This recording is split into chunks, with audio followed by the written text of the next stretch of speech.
মা মা মা দেখো আমরা এসেছি। আরে মা মা দরজা খোলো। আরে বোন মা তো বাসাই নাই। মা এখন আবার কই গেল?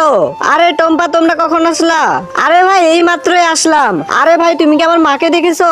আরে তোমরা কি বলতেছো? তোমরা কি জানো না তোমার মাকে তো তোমার ভাইয়েরা বের করে দিয়েছে? আরে ভাই কি বলতিছো? আরে বোন তাড়াতাড়ি করে চল ভাইদের কাছে যাই। এই তো নাও তুমি একটা মাংস খাও। আচ্ছা তুমিও একটা নাও। আরে বোন আইসা। আরে কখন আসলি তুই? বস বস। আরে ভাই আমি তোদের এখানে বসতে আসিনি। তোরা আমার মাকে কেন বের করে দিয়েছোস? আরে ঠিকই তো করেছি। ওই তো কয়দিন পরে মরেই যাবে। আরে তুই তো একটা জানোয়ার। নিজের মায়ের সাথে কোনোদিন এরকম ব্যবহার করে? তো তুই এত কথা বলতেছিস কেন? তুই চুপ করে থাকবি। আরে আমি কেন চুপ থাকবো? তোরা তো দেখতেইছি ভালো মন্দ খাইতেছোস, আর মাকে বের করে দিছোস কেন? একবার তুই ভেবে দেখ মা কি কষ্ট করে আমাদেরকে মানুষ করছে, আর তুই কি না সেই মাকেই বের করে দিছোস। মার যদি কিছু হয়ে যায় তোদেরকে আমি ছাড়বো না।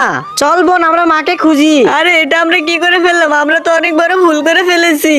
আরে মা তোমার আর কোনো কষ্ট করা লাগবে না, তোমাকে আমি আমার সাথে নিয়ে যাব। আরে মা তোরা না অনেক ভালো। দেখিস তোদের এই ভিডিওতে সবাই লাইক করে দিয়ে চ্যানেলটাকে সাবস্ক্রাইব করে দিবে।